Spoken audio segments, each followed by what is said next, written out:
अस्सलाम वालेकुम everyone. Hope you all are doing well. आज का सेशन स्टार्ट करते हैं। आज हमारे साथ मैम हफ्सा महमूद मौजूद हैं, जो कि आज की क्लास में पढ़ाएंगी आप सबको। मैं वेलकम करती हूँ अपने सेशन में ma'am Hafsa Mahmood. Welcome to our session ma'am. You thank can you start the class. Over ma'am. To. अस्सलाम वालेकुम everyone and thank you ma'am Aqsa. मुझे बताइएगा मेरी साइड से एको तो नहीं हो रहा?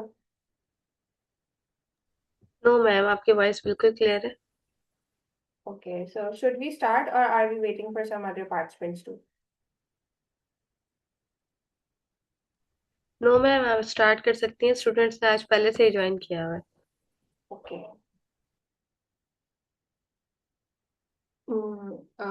पहले तो the you guys know that I am Hafsa Mahmood and I will be conducting for the last 2 days, and then मैं और मैम मरियम जो है वो आपका टेस्ट लेंगे फ्राइडे को।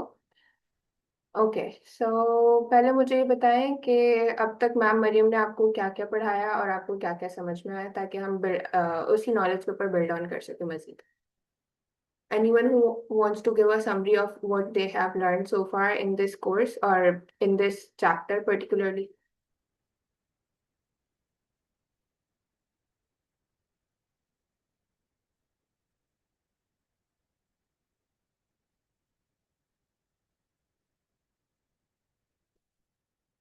कोई समराइज कर सकता है अब तक हमने जो पढ़ा इस चैप्टर में? राबिया, आप बताएं।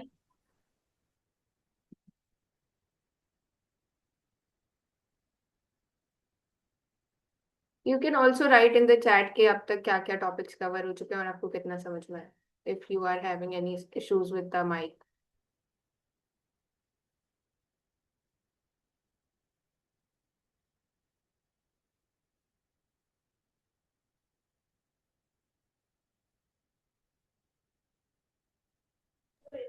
जी मैम, चैट में स्टूडेंट्स ने बताया। जी मैम, मैं देख रही हूँ। जी, तो हमने नेटवर्किंग डिवाइस कवर की है और नेटवर्क टोपोलॉजीज देखी है। ओके, कोई बता सकते हैं डिवाइसेस और टोपोलॉजी में क्या फर्क है?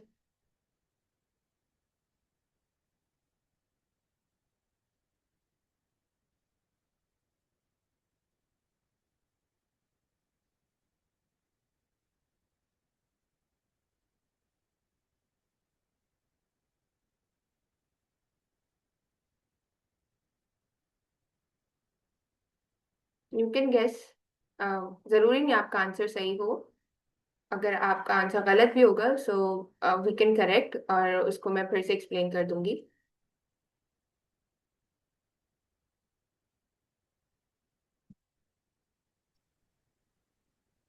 I'm Ume Kulsum from class 9th। Ma'am, network topologies में हम नेटवर्क के स्ट्रक्चर्स वगैरह देखते हैं मुख्तलिफ, जैसे स्टार टोपोलॉजी, मैश टोपोलॉजी, बस टोपोलॉजी, मुख्तलिफ स्ट्रक्चर्स देखते हैं नेटवर्क टोपोलॉजी में। ठीक है, ठीक है, यू आर राइट। अच्छा, मैं इसको फिर से समराइज कर देती हूँ। नेटवर्क डिवाइसेस ये होते हैं कि जैसे कि आपका लैपटॉप है या डेस्कटॉप है या फिर कोई भी ऐसा डिवाइस जो कि किसी भी नेटवर्क से कनेक्टेड हो, बी इट लैन और वैन और any other network, local area network और वाईफाई नेटवर्क। ठीक है, वो जितने भी डिवाइसेस जो कि किसी एक नेटवर्क से कनेक्टेड होंगे वो नेटवर्क डिवाइसेस कहलाएंगे। इसमें प्रिंटर भी आ जाता है और मैंने जो अभी एग्जांपल्स दी वो सब भी आ जाती हैं। ठीक है, लेकिन अब ये डिवाइसेस किस तरह से किन किन मेथोडोलॉजीज से कनेक्ट हो सकते हैं, किस किस तरीके से कनेक्ट हो सकते हैं किसी भी नेटवर्क से, उनको कहते हैं हम नेटवर्क टोपोलॉजीज। तो कल मैं सेशन में प्रेजेंट थी और कल मैंने देखा था कि मैम मरियम आप लोगों को एक्सप्लेन कर रही थी कि फर्स्टली बस टोपोलॉजी क्या होती है और इसमें क्या क्या ड्रॉबैक्स होते हैं। कि एक ही पॉइंट ऑफ फेलियर होता है, अगर बस खराब हो जाए या बस में कोई जो बस है उसमें कोई प्रॉब्लम हो जाए तो पूरा नेटवर्क डाउन हो जाता है। ठीक है, उसके अलावा फिर उन्होंने डिस्कस की थी स्टार टोपोलॉजी, जिसमें एक सेंट्रल यूनिट होता है, स्विच या हब कह सकते हैं उसको, जिससे सारे डिवाइसेस कनेक्ट होते हैं। ठीक है, तो वो एक अच्छी एग्जाम्पल, वो एक बेटर वे है नेटवर्क्स को, डिवाइसेस को नेटवर्क में कनेक्ट करने का, क्योंकि उसमें हर एक डिवाइस एक स्विच या हब से कनेक्ट होता है डायरेक्टली। और लेकिन उसका मसला ये है, उसमें ड्रॉबैक ये आता है कि अगर जो सेंट्रल डिवाइस है वो अगर खराब हो जाए तो आपका पूरा नेटवर्क डाउन हो जाता है। Then we learn about mesh I guess. और मैश जो है वो हमारे पास, मैश में हमारे पास नहीं, मैम उसके बाद जी बोले। रिंग भी है, रिंग टोपोलॉजी आ गई। या ring is also a topology जिसमें सारे जितने भी डिवाइसेस होते हैं वो एक रिंग में कनेक्टेड होते हैं। और उसमें ये मसला होता है कि रिंग में जो है वो या तो काउंटर क्लॉकवाइज या फिर क्लॉकवाइज डायरेक्शन में मैसेजेस मूव कर पाते हैं। तो ऐसे नहीं हो सकता कि कोई और हर डिवाइस को अपनी बारी का वेट करना पड़ता है कि उसके पास जब बारी आएगी तो वो अपना मैसेज शेयर कर पाएगा। ठीक है, तो इसमें एक ये मसला आ जाता है कि एक तो टाइम का इशू है कि सिमिलर सेम टाइम पे हर डिवाइस अपना मैसेज ब्रॉडकास्ट नहीं कर सकता, या किसी भी एक पर्टिकुलर नेटवर्क डिवाइस को अपना मैसेज फॉरवर्ड नहीं कर सकता। ठीक है, और दूसरी इसमें एक और ड्रॉबैक ये आता है, क्योंकि सारे डिवाइसेस रिंग में कनेक्टेड हैं, तो अगर कोई एक मैसेज, कोई एक डिवाइस एक मैसेज भेजना चाह रहे हो किसी एक पर्टिकुलर डिवाइस को, तो वो मैसेज हर एक उस रिंग में जितने भी डिवाइसेस हैं उन सब से पास होते हुए वो जो है अपने डेस्टिनेशन पे पहुंचेगा। तो इसमें जो है वो प्राइवेसी का इशू आ जाता है कि आपका मैसेज जो एक डिवाइस दूसरे डिवाइस को भेजना चाह रहे हो वो प्राइवेट नहीं रहता। उसको हर नेटवर्क पे मौजूद हर डिवाइस उसको पढ़ सकता है, उसको देख सकता है। ठीक है, तो ये दो ड्रॉबैक्स थे रिंग के। उसके बाद हमने पढ़ा था मैश मैश टोपोलॉजी के बारे में, जिसमें हमने देखा था कि every device is connected to every other device by some cables और थ्रू वायरलेस मीडियम। ठीक है, ये सबसे बेहतरीन एग्जांपल है आपका डेटा इनक्रिप्टेड रखने के लिए, और इसमें प्राइवेसी का कोई इशू नहीं होता, कोई सिक्योरिटी का इशू नहीं होता, क्योंकि दो डिवाइसेस डायरेक्टली आपस में कनेक्टेड होती हैं। लेकिन इसका एक ड्रॉबैक ये है कि इसको इम्प्लीमेंट करना कॉस्टली होता है। कोई गेस कर सकते हैं कि इसको इम्प्लीमेंट करना कॉस्टली क्यों होगा?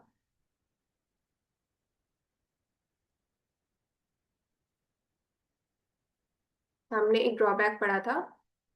पहले मुझे ये बताएं कि मैश का ड्रॉबैक क्या था, मैश का डिसएडवांटेज क्या था?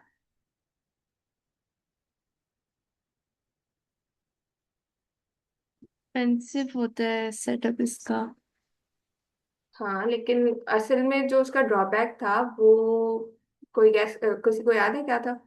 यू कैन ऑल्सो रिकॉल, अगर आपके पास नोटेड हो वो उसमें से देख सकते हैं या बुक में से देख सकते हैं।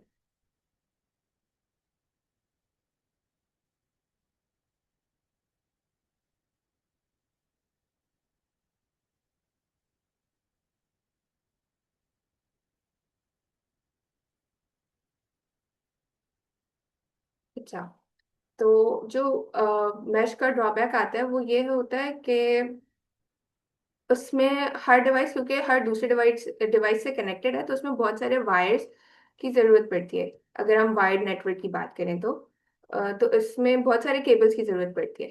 ठीक है, तो हर केबल की लेंथ एक तो केबल लेंथ की वजह से कॉस्ट इंक्लूड हो जाती है, कॉस्ट क्योंकि अगर आपके पास 10 डिवाइसेस हैं तो आपको उन 10 डिवाइसेस को आपस में कनेक्ट करना है हर दूसरे डिवाइस से। तो उसमें क्या होगा कि आपको ज्यादा केबल यूज करना पड़ेगा, और उस केबल की कॉस्ट की वजह से उस पूरे नेटवर्क की कॉस्ट बढ़ जाएगी। Is it clear? Yes ma'am, thank you. Okay, you're welcome. ठीक है, तो यहाँ तक हमने रिकॉल कर लिया कल की क्लास को। अब हम चलते हैं कि आज हमने क्या पढ़ना है वो देख लेते हैं।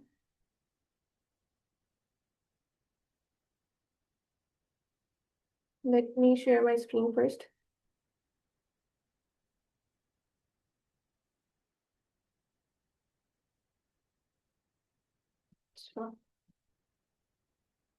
So today we are going to learn about the how the internet works।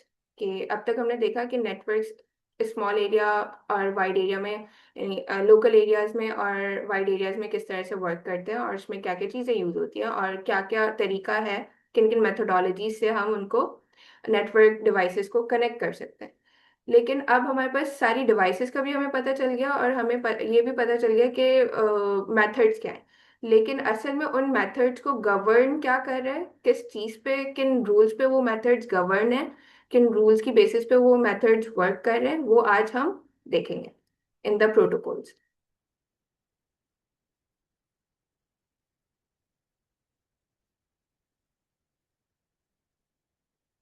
So what is a protocol, कोई गेस कर सकता है? You can make a calculated guess here. Any synonym of protocol that comes into your mind? Protocol ऐसा rule है कि जिसको हर device communicate करने के लिए फॉलो करती है। यस, जैसे कि आपके पास अभी यहाँ पर इस क्लास में आपके पास मैम अक्सर ने कल भी आपको एक्सप्लेन किया था कि there are some set of rules जो जिसके हिसाब से आपको अपने क्वेश्चंस पूछने हैं। लाइक अगर आपको कोई क्वेश्चन है तो आप अपना हैंड रेस करें या उसको चैट में राइट डाउन कर लें। ठीक है, so these are some of the rules जिसकी वजह से हमारी क्लास अच्छे से कंडक्ट हो पाती है। ठीक है, इसी तरह से कुछ ट्रैफिक रूल्स होते हैं जिनको फॉलो करके ट्रैफिक रोड्स पे आसानी से फ्लो हो सकता है। इसी तरह से हमारे पास कम्युनिकेशन, नेटवर्क कम्युनिकेशन के रूल्स होते हैं जिनको हम कहते हैं नेटवर्क प्रोटोकॉल्स। ठीक है, so what these do is they provide a secure way to communicate between devices in a network. अच्छा, और ये ऐसे रूल्स हैं जो कि म्यूचुअली अग्रीड अपॉन है इन द होल वर्ल्ड। यानी कि अगर किसी को भी किसी भी जगह पर कोई भी नेटवर्क इम्प्लीमेंट करना है तो उसको जो आगे हम रूल्स पढ़ेंगे उनको इम्प्लीमेंट करते हुए उनके हिसाब से अपना नेटवर्क डिजाइन करना। ठीक है, सो इससे होता क्या है कि जो कम्युनिकेशन, जो डिवाइसेस के दरमियान कम्युनिकेशन होती है वो एक तो सिक्योर रहती है, आपका डेटा लॉस नहीं होता। और डेटा लॉस नहीं होता इसका मतलब है कि आपको जो है वो बार बार अपना डेटा बार बार ट्रांसमिट करने की जरूरत नहीं पड़ती किसी एक डिवाइस से दूसरी डिवाइस की तरफ। अगर डेटा लॉस होगा तो आपको, क्योंकि वो डेस्टिनेशन डिवाइस के ऊपर वो डेटा पहुंचेगा नहीं, तो आप आगे उससे, उस डेटा से जो भी आपको काम करना है वो आप नहीं कर पाएंगे। लेकिन अगर आपके पास कम्युनिकेशन प्रोटोकॉल्स होंगे, कुछ सेट ऑफ रूल्स होंगे जिनकी बेसिस पे आपका पूरा नेटवर्क और वो दो डिवाइसेस नेटवर्क में जो मौजूद हैं वो उनकी बेसिस पे वर्क कर रहे होंगे, तो उससे क्या होगा कि नेटवर्क को मैनेज करने में भी आसानी होगी और डेटा लॉस भी प्रिवेंट हो जाएगा।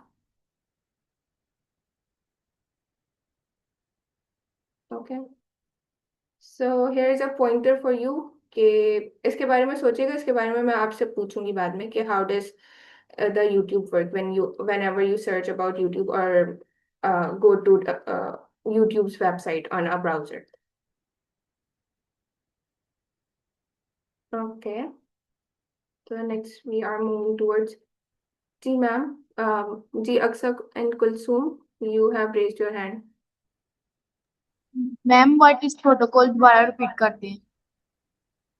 प्रोटोकॉल जिस तरह से रूल्स होते हैं, जैसे ट्रैफिक के रूल्स होते हैं, और आपके स्कूल्स में भी कुछ गवर्निंग रूल्स होते होंगे जो कि स्टूडेंट्स को बताते होंगे कि उनको, लेट्स सपोज अगर वो एक क्लास से दूसरी क्लास में जा रहे हैं, so they have to ask teachers, उनकी परमिशन से जाना है।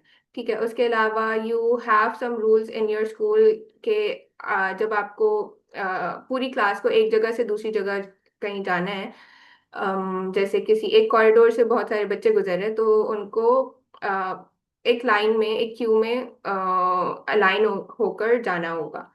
ठीक है, इसी तरह से ट्रैफिक के रूल्स होते हैं कि किसी एक जगह पर अगर कोई स्कूल है तो वहां पर स्पीड लिमिट क्या होनी चाहिए, और अगर कोई हॉस्पिटल है तो वहां पर हॉन्किंग नहीं करनी चाहिए। So these are some of the traffic rules. और उसके अलावा जो ट्रैफिक लाइट्स हैं वो भी एक तरह का एक प्रोटोकॉल है जो कि बता रही होती हैं कि आप ट्रैफिक को किस डायरेक्शन में फ्लो होना है और कितने टाइम के लिए फ्लो फ्लो होना है। ये बात आपको समझ में आई? Yes ma'am, thank you. Okay. अब अगर हम नेटवर्क के प्रोटोकॉल्स को देखें जो कि हमने अभी पढ़ना है, वो भी इसी तरह के रूल्स होते हैं जो कि बता रहे होते हैं किसी भी डिवाइस को या किसी भी नेटवर्क को कि उसने डेटा को, या जो आपके पास जितने भी मैसेजेस हैं जो कि आप लेट सपोज अपने फ्रेंड को व्हाट्सएप पे मैसेज भेजते हो, तो वो मैसेज किन रूल्स को फॉलो करते हुए उस आपके फ्रेंड तक, आपके फ्रेंड के डेस्टिनेशन डिवाइस तक पहुंचे। ठीक है। अगर वो उन रूल्स को फॉलो नहीं कर रहा होगा so आपने देखा होगा जब आपके शहर में या किसी भी एरिया में ट्रैफिक जाम होता है रोड पे, तो उसका रीजन क्या होता है कि कोई ना कोई ट्रैफिक रूल्स को सही तरह से फॉलो नहीं कर रहा होता है, जिसकी वजह से पूरे जो ट्रैफिक का सिस्टम है वो खराब हो जाता है। पूरा जो ट्रांसपोर्ट का सिस्टम है एक जगह पर्टिकुलर जगह का, वो खराब हो जाता है। तो इसी तरह अगर कोई डिवाइस या कोई नेटवर्क इन पर्टिकुलर रूल्स को फॉलो ना करे, इन प्रोटोकॉल्स को फॉलो ना करे, तो जितना भी नेटवर्क का अ, जो नेटवर्क जिस तरह से वर्क कर सकता है, जितना एफिशिएंटली वर्क कर सकता है, वो एफिशिएंसी उसकी खराब हो जाएगी। ठीक है। Yes ma'am, thank you. Okay. अब हम चलते हैं कि प्रोटोकॉल्स और सर्विसेज क्या होती हैं, और प्रोटोकॉल्स हमने देख लिया। अब हम इनकी टाइप्स देखेंगे कि किस किस तरह के प्रोटोकॉल्स होते हैं, उनके नाम क्या क्या है। So first is HTTP, hyper text transfer protocol. ये आपने कहीं देखा है? मैम। सॉरी। No ma'am. अच्छा। ये यूजुअली यूज होता है वेबसाइट्स में। आप किसी भी वेबसाइट को ले लें, जैसे यहाँ पर अगर मैं दिखाऊं, चेक कि मैं इसको दिखा सकूं। यहाँ पर आपको नजर आ रहा है HTTPS। ये HTTPS नजर आ रहा है सबको? सही से शेयर नहीं हुई।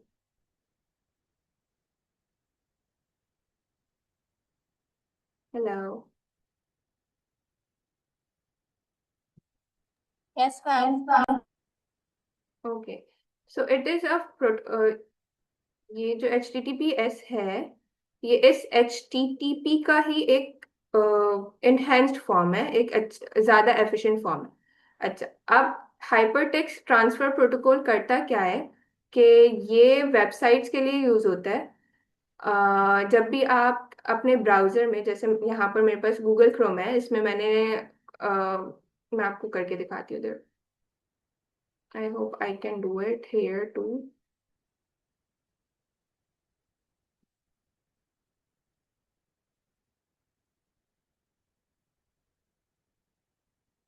Ma'am Aksar, how can I remove this, ये जो ऊपर बार आती है स्क्रीन शेयर वाली, इसको मैं कैसे रिमूव कर सकती हूँ? Because I have to move here. Ma'am just आप न्यू टैब पर जाएं और अपनी स्क्रीनशॉट दोबारा से करें टाइल स्क्रीन पर क्लिक करके। ओके। अच्छा ठीक है।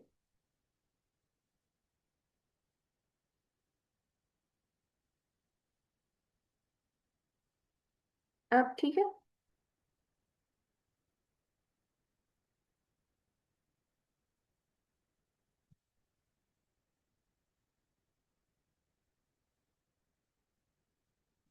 I can still not do it. जी आपकी अभी तक स्लाइड शो हो रही है।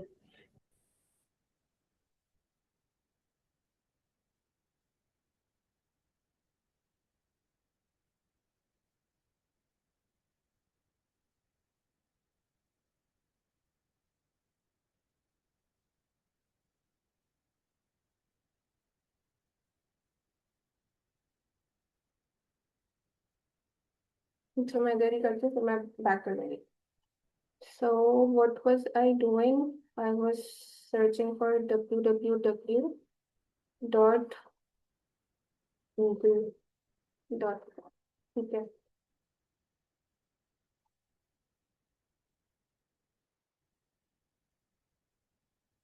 लेट्स सपोज मैं यहाँ पर सर्च करती हूँ, बल्कि यहीं पर कर लेती हूँ।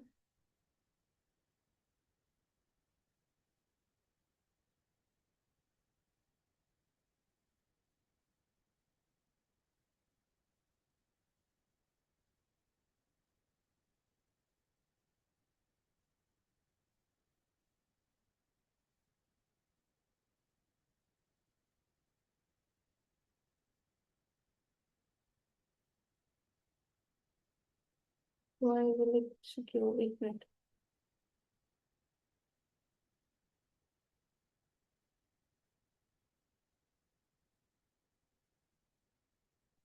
एक्चुअली मैं ना ये वीडियो के पैनल की वजह से उसको एक्सेस नहीं कर पा रही।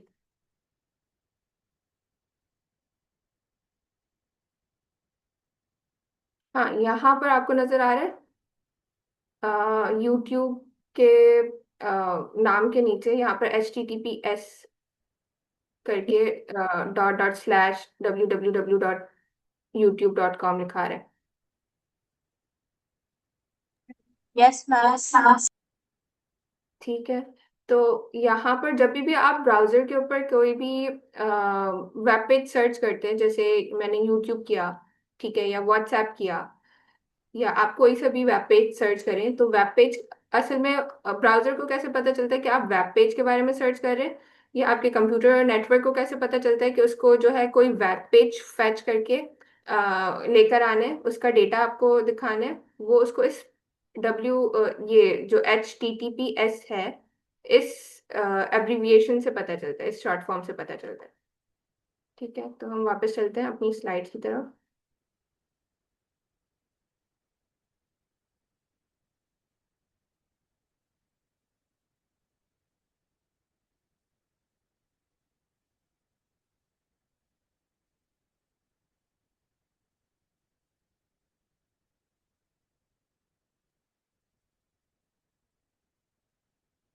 तो HTTP is used for web pages और वेबसाइट्स, और ये क्या करता है कि हेल्प करता है, फैसिलिटेट करता है वेब पेज की रिक्वेस्ट को, और उनके रिस्पॉन्सेज को रिसीव करता है, और उसको आपके कंप्यूटर ब्राउजर पे दिखाता है। ठीक है। उसके अलावा हमारे पास एक और प्रोटोकॉल होता है, फाइल ट्रांसफर प्रोटोकॉल, जिसमें हम फाइल्स नेटवर्क के थ्रू आप आसानी से शेयर कर सकते हैं बिटवीन सिस्टम्स। ठीक है। उसके अलावा एक और प्रोटोकॉल है, that is TCP, transmission control protocol. ये इसके बारे में अभी मैं सिर्फ डिफाइन करूंगी, क्योंकि इसको हमने कल कवर करना है, सो कल हम इसको डिटेल में देखेंगे। अच्छा, ये असल में क्या करता है कि जैसे कि आपने कोई लेट्स सपोज व्हाट्सएप मैसेज करना है अपने फ्रेंड को, किसी भी फ्रेंड को। So what this will do कि आपने अपना सबसे पहले तो मैसेज टाइप किया, और इसको जब आप सेंड का बटन क्लिक करते हैं, तो होगा क्या कि वो नेटवर्क के थ्रू आपके डेस्टिनेशन, जो आपका फ्रेंड है, उसके डिवाइस तक पहुंचेगा। लेकिन वो पहुंचेगा कैसे? वो पूरा मैसेज एक साथ नहीं पहुंच रहा होगा, वो पूरा मैसेज पहले डिवाइड हो जाएगा छोटे छोटे बिट्स में, छोटे छोटे पैकेट्स में। ठीक है। क्योंकि और फिर वो डिलीवर होगा उस तक, और फिर जब वो उस तक डिलीवर हो जाएगा, वहां पर जाकर वो वापस से उन पैकेट्स को जो है वो डिवाइस, जो आपके फ्रेंड का डिवाइस है, वो उसको रीअसेंबल करेगा, और वापस से उसको रीअसेंबल करने के बाद उसकी स्क्रीन पे शो करेगा कि भाई आपने अपने फ्रेंड को ये मैसेज किया। ठीक है, ये समझ में आया? Yes ma'am. ओके, कोई और भी बताए, मुझे कंफर्म करें।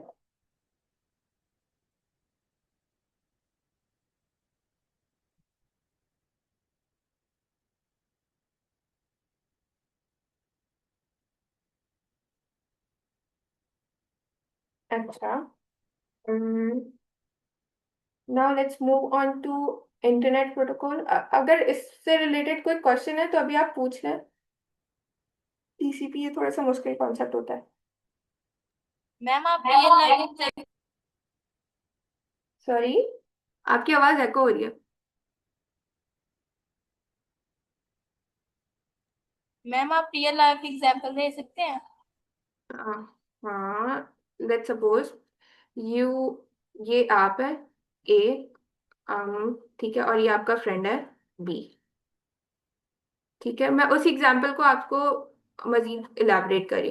ठीक है, आपने इसको एक मैसेज करना है, दैट्स लेट्स सपोज हाय। ठीक है, विद एन एक्सक्लेमेशन मार्क। अब आपने तो ये मैसेज कर दिया, आपको नहीं पता कि जो नेटवर्क के अंदर ये मैसेज किस तरह से पहुंचेगा उसको, या किस तरह से ये मैसेज जो है किस रास्ते के थ्रू और किस मेथोडोलॉजी को फॉलो करते हुए ये मैसेज आपके दूसरे फ्रेंड तक जाएगा। ठीक है, तो अब नेटवर्क क्या करेगा, ये जो टीसीपी प्रोटोकॉल है, ये क्या करेगा कि इस मैसेज को, ये आपको सिर्फ अभी 3 कैरेक्टर्स नजर आ रहे हैं, HI और ये exclamation mark.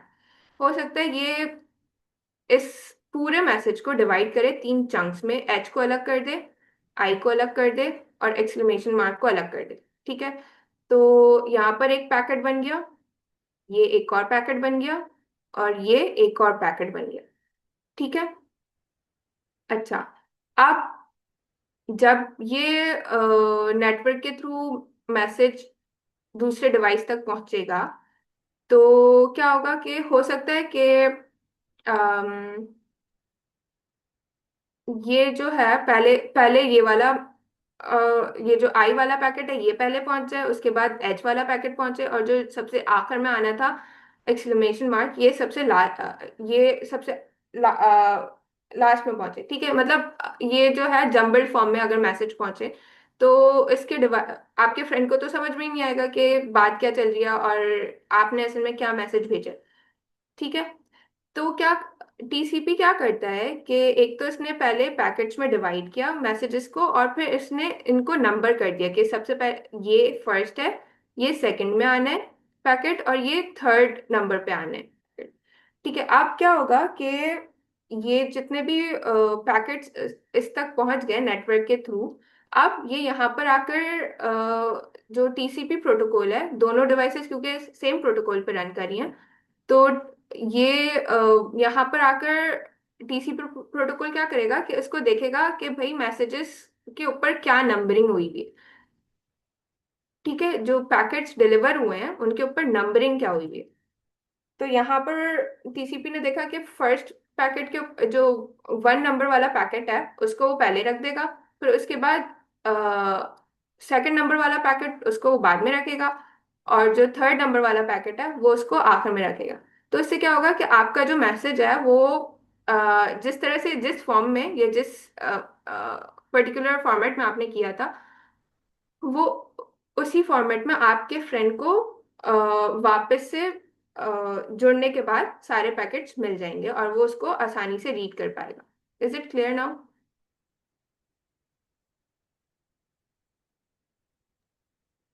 Thank you ma'am.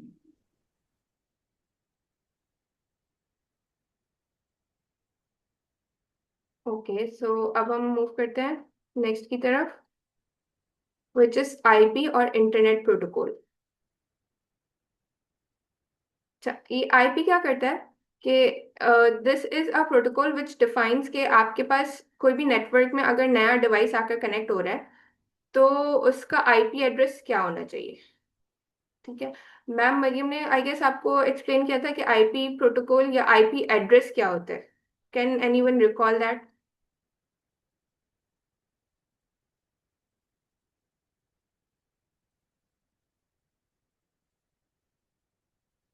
हमारे पास 2 तरह के एड्रेसिंग होती है ना नेटवर्क में, एक होता है आईपी और एक होता है मैक।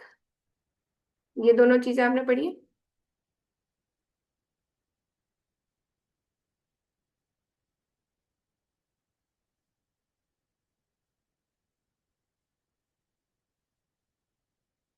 Yes ma'am. ठीक है, तो कोई अब आपके अलावा कोई मुझे बताए कि इन दोनों में डिफरेंस क्या है।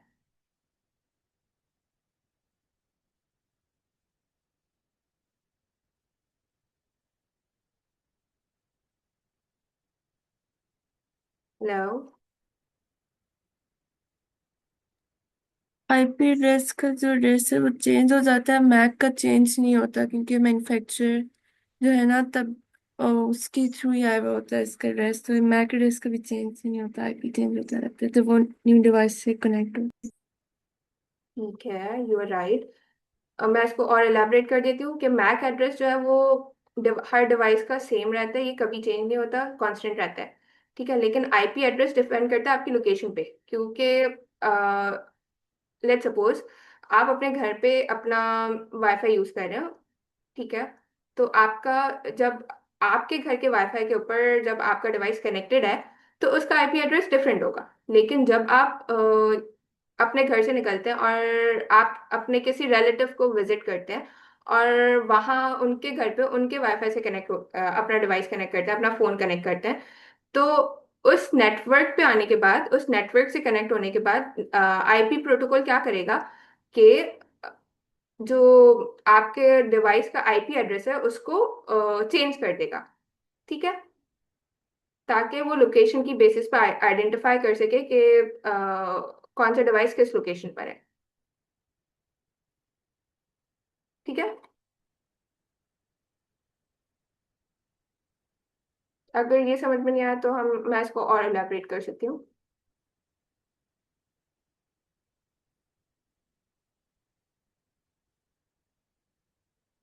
इसको अभी अच्छे से समझ लें क्योंकि कल हमने एक और प्रोटोकॉल पढ़ना है, उसमें ये दोनों चीजें यूज होंगी। So first confirm me that you have understood it fully. Ma'am clear है। ठीक है, अच्छा ये चार होते हैं प्रोटोकॉल्स। अब हम देखते हैं कि प्रोटोकॉल्स और सर्विसेज सर्विसेज क्या होती हैं। ठीक है, अच्छा ये जो बाकी की दो चीजें हैं डीएनएस और डीएचसीपी, ये दोनों भी प्रोटोकॉल्स हैं, लेकिन दीज प्रोटोकॉल्स होने के रूल्स होने के साथ साथ ये सर्विसेज भी हैं, इन अ सेंस के ये एक तो बता रही हैं कि किस तरह से काम होना चाहिए और फिर वो एक्शन खुद परफॉर्म भी कर रही हैं। ठीक है, तो what DNS is, it its full form is domain name system। और ये क्या करता है कि जब भी आप कोई भी वेबसाइट या कोई भी वेबसाइट सर्च करते हो, तो लेट्स सपोज मैंने अभी आपको करके दिखाया था यूट्यूब या गूगल, ठीक है, those are the two websites. आप कंप्यूटर को नहीं पता कि वो इंग्लिश में उन वेबसाइट्स का मतलब क्या है और वो वहां पर जो उसका सर्वर है वो वहां पर किस तरह से स्टोर्ड होंगी।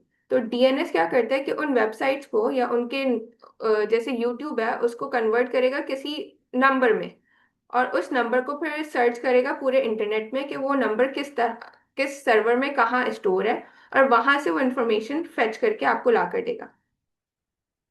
ठीक है,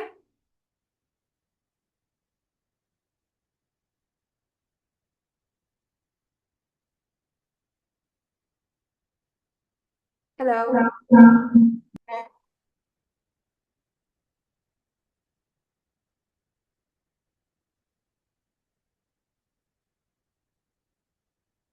मैम इसको फिर रिपीट कर दें।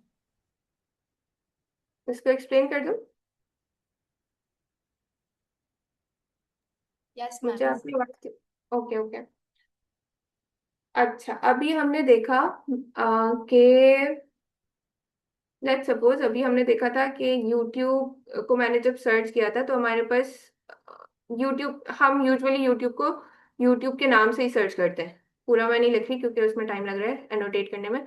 ठीक है, लेकिन असल में नेटवर्क में क्या हो रहा होता है, जब हम किसी भी नाम से कोई वेबसाइट सर्च कर रहे होते हैं तो वो वेबसाइट पूरे नेटवर्क के ऊपर, या जो भी आपने सर्वर के बारे में पढ़ा होगा, अ, उन सर्वर में वो उस नाम से स्टोर नहीं होती, वो किसी नंबर से स्टोर होती है। लेट्स सपोज वो एक जगह पर स्टोर्ड है और उसका कोई नंबर है, लेट्स सपोज अभी मैं इसको for the sake of ease यहाँ पर इसको ना 12 कह रही हूँ। ठीक है, तो डोमेन नेम सिस्टम क्या कर रहा है कि यूट्यूब का कोई स्पेसिफिक नंबर है, जैसे कि यहाँ पर 12 आ गया, ठीक है, वो यूट्यूब के लेट यूट्यूब को सर्च करेगा इस 12 नंबर के, इसके 12 जो इसका रेफरेंस नंबर है इससे, और फिर जहां पर ये स्टोर होगा ये नंबर, वहां से वो इंफॉर्मेशन उसको लाके आपकी साइट पे शो कर देगा। ठीक है,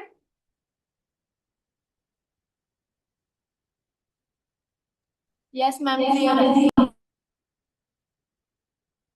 उसके बाद आता है हमारे पास DHCP, which is dynamic host configuration protocol.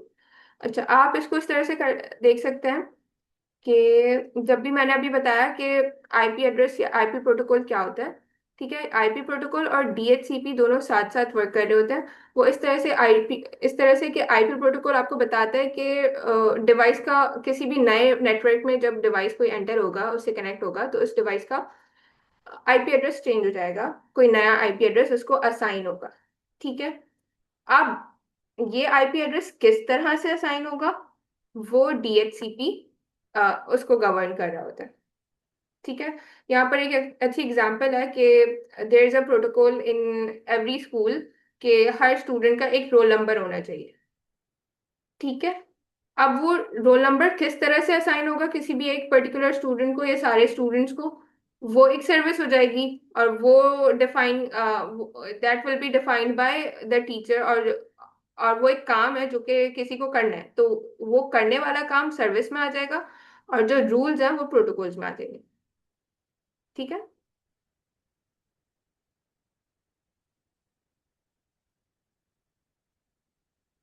Hello.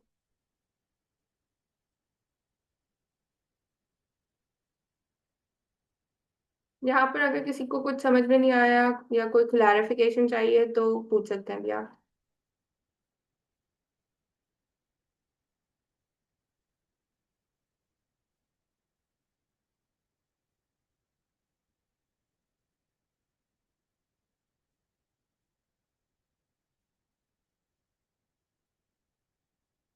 Okay, so I can move on to the next slide. Ma'am जो शेरा ना वो आज एब्सेंट है, तो उसने घर पे ज्वाइन किया हुआ है। Ma'am Aqsa, I guess this is address to you.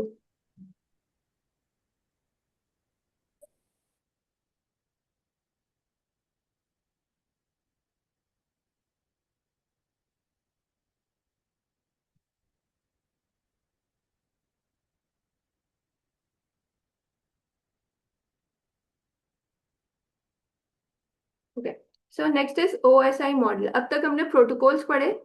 अब उन प्रोटोकॉल्स की बेसिस पे हमारे पास एक मॉडल है जिसकी बेसिस पे नेटवर्क वर्क कर रहा होता है, और नेटवर्क में ये सारे स्टेप्स इन्वॉल्व होते हैं जब भी आप किसी भी नेटवर्क में कोई डेटा शेयर कर रहे हो या कोई मैसेज शेयर कर रहे हो। तो अभी हम देख लेते हैं कि ओएसआई का मतलब क्या है और ये इसमें क्या क्या चीजें इन्वॉल्व होती हैं। OSI means Open System Interconnect Model, and it is a reference model, or you should remember कि एक रेफरेंस मॉडल है, क्योंकि it is not a practical model.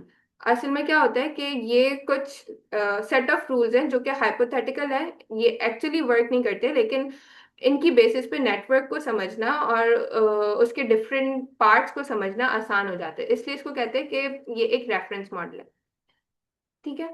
It consist of 7 layers, you can see कि यहाँ पर 7 layers हैं, इनको अभी हम देखेंगे एक एक करके। और इनकी बेसिस पे जिस तरह से हमने देखा कि एक एक पैकेट या एक एक डेटा बिट किस तरह से ट्रांसफर होती है, उसी तरह से पूरे नेटवर्क में क्या क्या चीजें किस किस स्टेज पे परफॉर्म हो रही होती हैं, क्या एक्शंस और कौन से प्रोटोकॉल्स किस स्टेज पे यूज हो रहे होते हैं, वो हम यहाँ पर पढ़ेंगे। अच्छा, इसकी 7 लेयर्स हैं और इनके नाम याद करना थोड़ा मुश्किल है, so here is a mnemonic that you can use, और बैक इन द डे मैंने भी इसको इसी तरह से याद किया था, which is please do not throw sausage pizza away. ठीक है। तो अगर आप ये सेंटेंस याद कर लें और इसको इसके साथ मैच करने की कोशिश करें, so you will be able to recall all the layers. Please is the first piece is the P of this please refers to physical.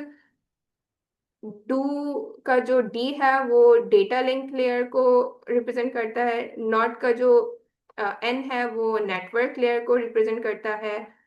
Throw का टी ट्रांसपोर्ट लेयर को रिप्रेजेंट करता है, एंड सॉसेज का S, and pizza का P, और away का A session presentation और application layers को रिप्रेजेंट कर रहे होते हैं respectively. Okay, so now let's move on to the next slide. हम देखते हैं कि हर लेयर में हो क्या क्या रहा होता है। सबसे पहले हमने देखा, अगर टॉप डाउन अप्रोच देखें तो एप्लीकेशन लेयर सबसे पहले आ रही है, और यहाँ पर लिखा हुआ है यूजर इंटरफेस, विच मीन्स कि जब भी कोई यूजर किसी नेटवर्क से बात कर रहा हो या नेटवर्क को यूज कर रहा हो, तो वो एप्लीकेशन लेयर को यूज कर रहा होता है। ठीक है, जैसे कि मैं अभी आपको पढ़ा रही हूँ किसी नेटवर्क के थ्रू, तो मेरे पास क्या है, मेरे सामने लैपटॉप है, और लैपटॉप के ऊपर मेरे पास ये एक वेबसाइट खुली हुई है गैमा की, जिसके ऊपर मैंने प्रेजेंटेशन, जिसके थ्रू मैं आपको प्रेजेंट कर रही हूँ। ठीक है, तो मेरा नेटवर्क से इंटरेक्शन सिर्फ एप्लीकेशन लेयर की हद तक है। ठीक है, और जितने भी लोग नेटवर्क को यूज कर रहे होते हैं मैसेजेस सेंड करने के लिए, मीटिंग्स के लिए या कॉल्स के लिए, वो सब एप्लीकेशन लेयर को ही यूटिलाइज कर रहे होते हैं। उनका इन सारी लेयर से कोई लेना देना नहीं होता। ठीक है, so what application layer does is it helps the humans or the users to interact with the network. ठीक है, उसके बाद आती है हमारे पास presentation layer, which is the second layer, ये वाली।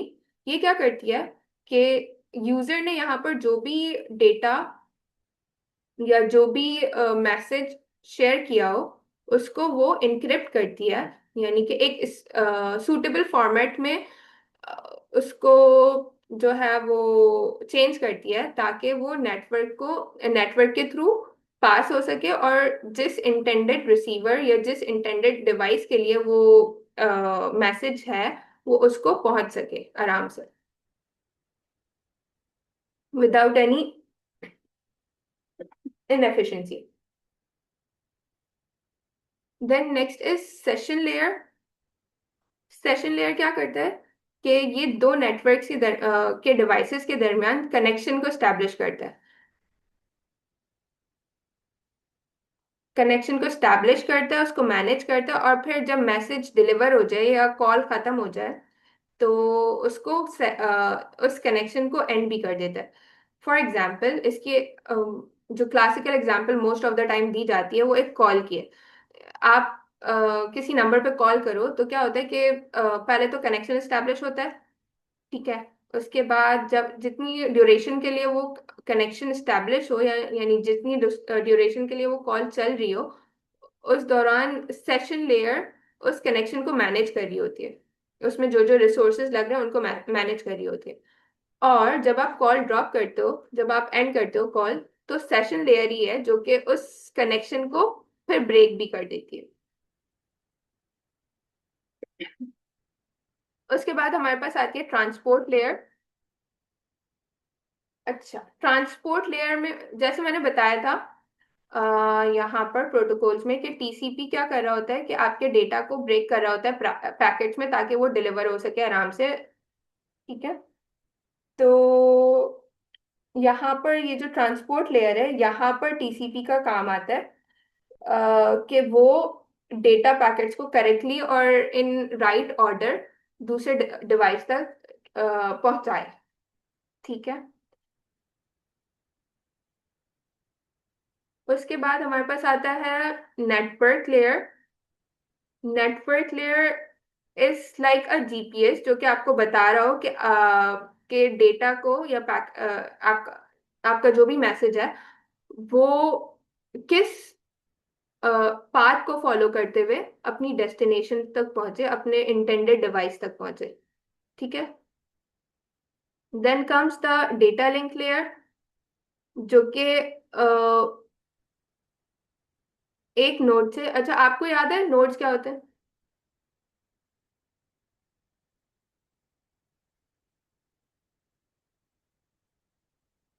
Ma'am devices.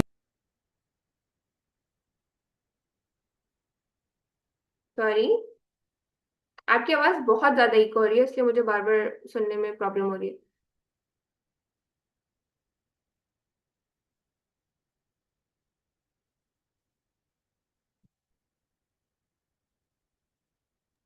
मैम डिवाइसेस जी, जो एंड डिवाइसेस नेटवर्क से कनेक्टेड होते हैं, उनको हम नोड्स कह रहे होते हैं। ठीक है, तो लेट्स सपोज ये आपका एक नेटवर्क है, इससे कुछ डिवाइसेस कनेक्टेड है, ठीक है।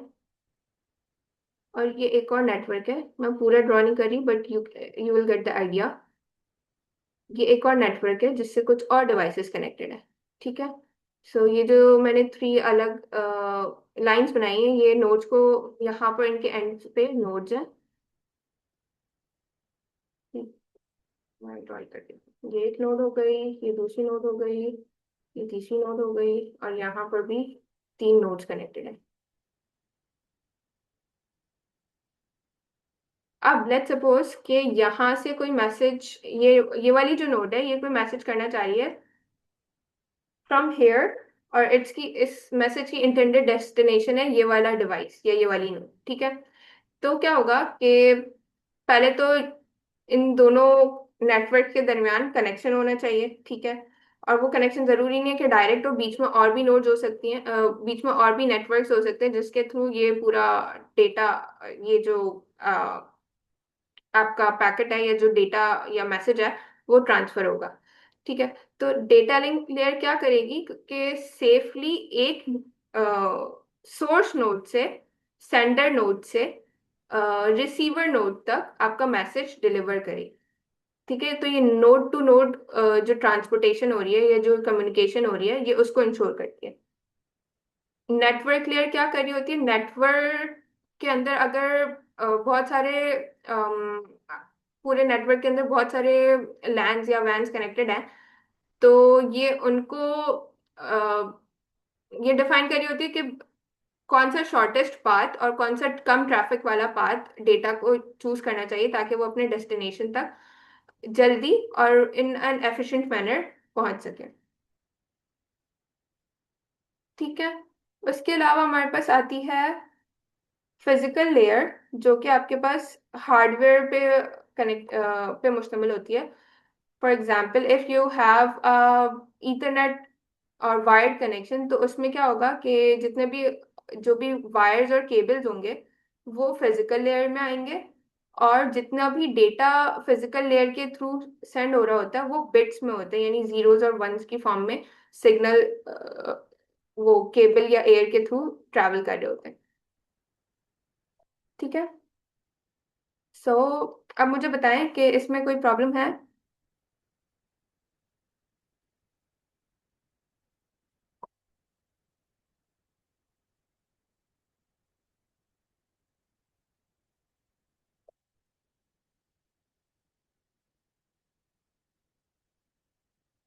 हेलो, मेरी आवाज क्लियर है?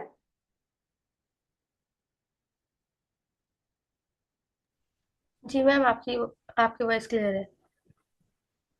तो चैट में भी बता सकते हैं, वैसे नेक्स्ट स्लाइड में आपको और भी क्लियर हो जाएगा कि ये सारी लेयर्स एक साथ कैसे वर्क करती हैं।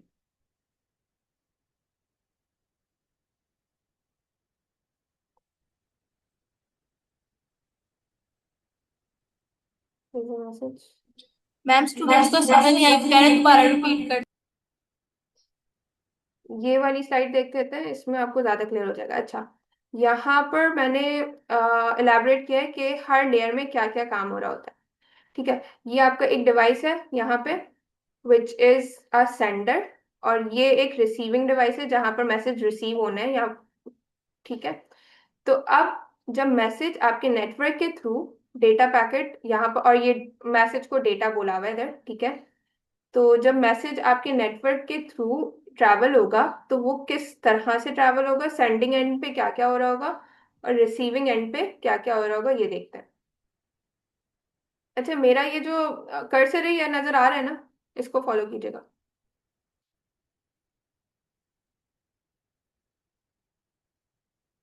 ओके, तो सेंडिंग एंड पे सबसे पहले मैंने बताया कि एप्लीकेशन लेयर पे यूजर जो है वो इंटरैक्ट करता है किसी भी डिवाइस से, ठीक है। तो लेट्स सपोज कि यूजर ने यहाँ पर एक रिक्वेस्ट की कि उसको कोई वेब पेज चाहिए, लेट्स सपोज यूट्यूब को उसने सर्च किया ब्राउजर पे, ठीक है। तो उसका जो भी डेटा होगा वो एप्लीकेशन लेयर में एक पैकेट की फॉर्म में होगा, और ये आप कह सकते हैं ये एक पैकेट है, ठीक है। उसके बाद एप्लीकेशन लेयर के बाद वो प्रेजेंटेशन लेयर पे जाएगा वो वाला पैकेट, और वहां पर उसके पास एक एक चीज ऐड होगी उस डेटा के पैकेट के ऊपर, विच इज अ हेडर। जो भी चीजें अब ऐड होती जाएंगी उनको हम हेडर कहेंगे, बिकॉज ये कुछ एक्स्ट्रा इंफॉर्मेशन है जो कि नेटवर्क के थ्रू ट्रैवल करने के लिए चाहिए होती है हर लेयर के ऊपर। ठीक है, तो हर लेयर अपना एक particular set of information add करते रहेगी। जैसे यहाँ पर प्रेजेंटेशन लेयर ने एक प्रेजेंटेशन लेयर का हेडर ऐड कर दिया। ठीक है, फिर ये डेटा गया, फिर ये वाला जो पूरा पैकेट था ये गया नेक्स्ट सेशन लेयर पे। सेशन लेयर ने क्या किया कि इसके ऊपर एक HTTP हेडर ऐड कर दिया। HTTP हेडर इसलिए ऐड किया क्योंकि हमने वेब पेज सर्च किया था। ठीक है, उसके बाद सेशन लेयर के बाद ये डेटा पैकेट पूरा उठ के जाएगा ट्रांसपोर्ट लेयर की तरफ। ठीक है, ट्रांसपोर्ट लेयर में मैंने आपको बताया था कि वो पैकेट्स को डिवाइड करता है और उनको नंबर कर जो डेटा है उसको नंबर कर रहा होता है। ठीक है, तो यहाँ पर वो वाली इंफॉर्मेशन ऐड हो जाएगी TCP हेडर के नाम से। उसके बाद नेटवर्क लेयर में जाएगा। नेटवर्क लेयर क्या कर रही होती है कि नेटवर्क डिवाइस, जो भी डिवाइसेस हैं उनको, sorry, GP GP network layer as a GPS work कर रही होती है, और जितने भी पैकेट्स हैं या जितना भी डेटा है उसको राउट कर रही होती है कि वो किस पर्टिकुलर पाथ को फॉलो करे। ठीक है, और अपनी डेस्टिनेशन पे पहुंचे। तो यहाँ पर नेटवर्क लेयर ने क्या किया कि IP एड्रेस का हेडर एक ऐड कर दिया इधर, जो कि IP प्रोटोकॉल से आया है। ठीक है, उसके बाद डेटा लिंक लेयर पे पहुंचेगा आपका पैकेट, आपका मैसेज, और यहाँ पर एक मैक हेडर ऐड हो जाएगा जो कि बताएगा कि डेस्टिनेशन पे किस जो डेस्टिनेशन डिवाइस है उसका मैक एड्रेस क्या है। ठीक है, अब ये सारी इंफॉर्मेशन किसी इंक्रिप्टेड फॉर्म में, और उसको आपने सेंड करना है नेटवर्क पे। ठीक है, और हमें पता है कि नेटवर्क पे या अगर आपको कंप्यूटर्स के थ्रू कोई इंफॉर्मेशन लेनी हो या और उसको स्टोर करना हो, तो वो किस फॉर्म में स्टोर होती है? बिट्स की फॉर्म में, जीरोज और वंस की फॉर्म में। तो ये जितना भी यहाँ से लेकर यहाँ तक वाला पूरा पैकेट है, ये पूरा डेटा पैकेट है, इसके साथ दूसरे हेडर्स भी अटैच्ड हैं, कि क्या ये सारे कन्वर्ट हो जाएंगे बिट्स में, इन बिट्स में, जीरोज और वन की फॉर्म में, ताकि ये आसानी से नेटवर्क के थ्रू ट्रैवल कर सके। ठीक है, तो ये तो सारी चीजें हो गई हमारे पास सेंडर साइड पे। अच्छा, सेंडर साइड पे जो ये सारी चीजें, ये सारे हेडर्स आकर अटैच हो रहे हैं, इनको कहते हैं इनकैप्सुलेशन।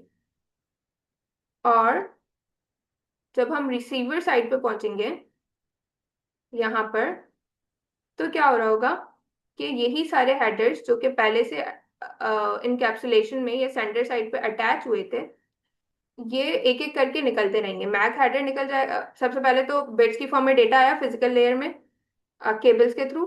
ठीक है, उसके बाद डेटा लिंक लेयर है जो कि जिसमें मैक हेडर है। ठीक है, उसके बाद हमारे पास मैक हेडर हट गया, IP हेडर बचा। ठीक है, नेटवर्क लेयर में। फिर next layer is transport layer. Transport layer जो है वो सिर्फ प्रोसेस करेगी IP हेडर को, और बाकी का जो डेटा पैकेट है वो वैसे ही रहेगा। उसके बाद एक एक करके सारे जितने हेडर्स हमने पिछली सेंडर साइड पे ऐड किए थे वो निकलते रहेंगे, और आपका डेटा जो है वो एक्चुअल फॉर्म में, जो जो मैसेज आपने किया था, वेब पेज सर्च करने के लिए बोला था, वो आपको डिलीवर हो जाएगा। वो रिक्वेस्ट यहाँ तक पहुंच जाएगी, और वो फिर रिक्वेस्ट डेटा की उस पर्टिकुलर वेब पेज की आपको डिलीवर हो जाएगी। So it is how the OSI model works. ठीक है, इसमें कोई क्वेश्चन है तो पूछ सकते हैं विद इन 5 मिनट्स टाइम। वो मैम फ्री है। ओके, आपके अलावा कोई?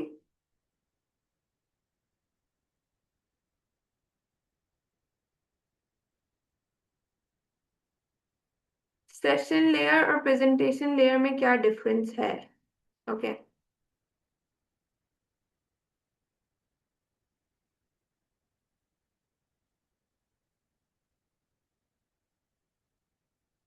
सेशन लेयर कनेक्शन इस्टेब्लिश करते हैं, जैसे मैंने कॉल की एग्जांपल दी। तो कॉल में क्या होता है कि पहले आप अगर किसी को कॉल करें तो क्या होगा कि पहले कनेक्शन एस्टेब्लिश होगा। अगर आप व्हाट्सएप कॉल भी कर रहे होते हैं तो आपको पहले उसमें लिखा हुआ नजर आता होगा कि कनेक्टिंग। और जब कनेक्शन एस्टेब्लिश हो जाता है तो फिर लिखा हुआ आता है कि रिंगिंग। और फिर जब रिसीवर जो आपका रिसीवर है वो कॉल को पिक कर लेता है तो फिर वो कॉल की ड्यूरेशन आ रही होती है। ठीक है, सो दिस इज हाउ आपका जो सेशन लेयर है वो वर्क करिए, कि पहले वो कनेक्शन स्टैब्लिश करिए। फिर आपका जो कनेक्शन की ड्यूरेशन में जो भी डेटा सोर्सेज जो भी नेटवर्क के रिसोर्सेज लग रहे हैं उनको एलोकेट करिए। और फिर जब कनेक्शन स्टॉप हो जाए यानी कि आप कॉल ड्रॉप कर दो तो कनेक्शन को फिर खत्म भी कर देती है। And the next was presentation layer. So presentation layer आपका जितना भी डेटा है, आपने देखा होगा व्हाट्सएप पे, व्हाट्सएप की चैट्स में अक्सर आता है your chats are encrypted, end to end encrypted. So उसका मतलब ये है कि आपने जो भी मैसेज भेजा वो किसी एक ऐसे फॉर्मेट में ट्रांसफर हो रहा है जो जिसको कोई इंटरसेप्ट नहीं कर सकता, जिसको बीच में से कोई और नहीं पढ़ सकता सिवाय आपके जो भी फ्रेंड है या जिसको भी आप मैसेज भेज रहे हैं उसके। ठीक है, ताकि उसके encryption, what encryption does is it secures your data or your message from hacking, or you can say कि उसको कोई अनएथिकल वे में कोई आपके नेटवर्क को या आपके रिसोर्सेज को यूटिलाइज ना करे। इसलिए जो डेटा पैकेट है या जो मैसेज है उसको एक इनक्रिप्टेड फॉर्म में नेटवर्क में ट्रांसफर करते हैं। ठीक है।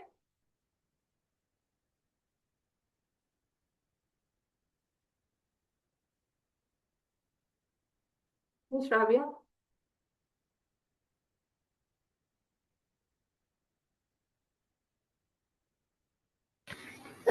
Can you tell me what the process is to decide if it's the start or end of the packet? Can you come again? Can you tell me the process that decides what the start or the end of the packet is?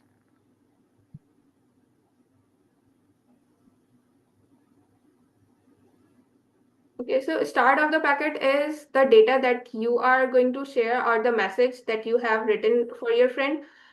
And at the end, when your friend receives that message, it is in the similar format or the way you have sent it.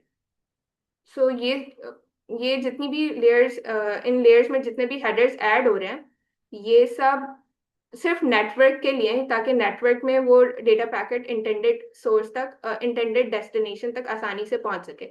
जब वो उस destination पर पहुंच जाएगा तो हर packet, हर layer में हर header remove होते जाएगा, और जब आपका फ्रेंड वो मैसेज देखेगा तो उसको वही मैसेज नजर आएगा जो कि आपने असल में किया।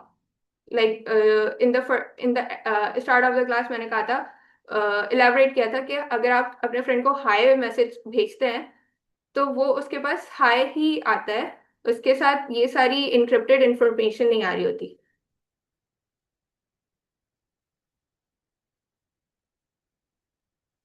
Thank you. You're welcome.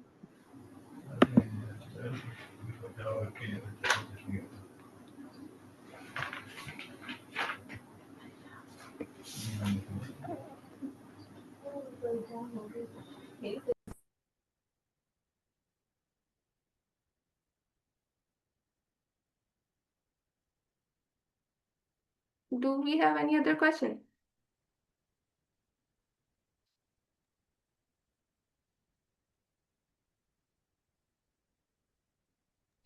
No, ma'am. No.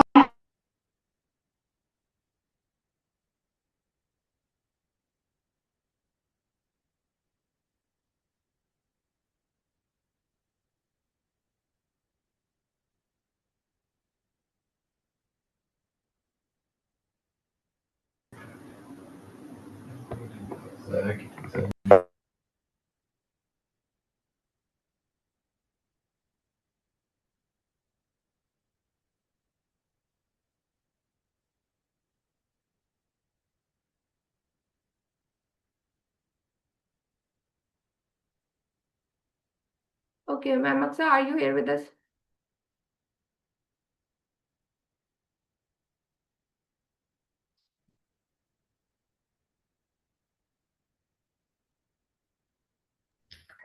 Okay, तो तमाम स्टूडेंट्स की क्वेश्चन क्लियर है। आज का सेशन हम यहीं तक रखते हैं।